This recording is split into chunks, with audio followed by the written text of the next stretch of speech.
So to answer the question that people have been asking, how do I do all of this? How do I have a business? How do I work full time? How am I also a mom? How am I also still planning events? And the honest answer is that I just don't try to do it all at once.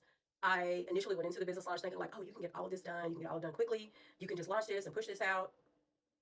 So I had to put in place a weekly reset.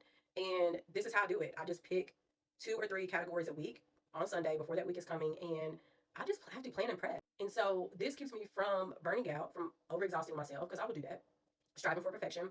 And so, for instance, like this week, I'm focused on health and business. So there's a lot of changes coming up in my life. And I know that my health has to be in a good place, meaning I'm taking my daily vitamins, I'm drinking enough water for the day. I've been enjoying the Waterloo sparkling waters, are so good. And also working out. Like I have not been doing a lot of being on my shake plate, and maybe I'll walk at work, but I have to be more intentional about just my overall physical health so that my mental health is good as well. And then on the business side, I'm focused on marketing this week. I recently launched a wedding timeline kit, and so I'll be marketing that, talking to you guys more about how to build a wedding timeline. And then in the background, I'm also building a bridal community, a bridal planning community, which I am so excited about that. I'm so excited to be able to be more hands-on with helping brides, especially ones that have purchased my kits. And the biggest thing is that I'm also very real with myself throughout this process. So I may set a deadline, but I'm also understanding that life happens, right?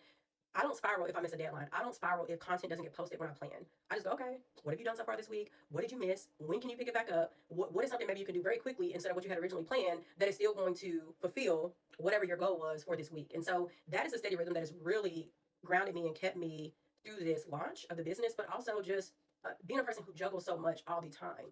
I have to have a consistent rhythm. I have to have a narrowed kind of scope. I think to keep myself grounded, because if I have a large scope, too much on my plate or too much that I'm trying to do in the week, I'm not going to have a steady week. It's going to be a chaotic week. It's going to be one where I am making decisions that are based off maybe emotion versus logic, making mistakes, lashing out. Who knows, right? So for those that asked, here's your answer.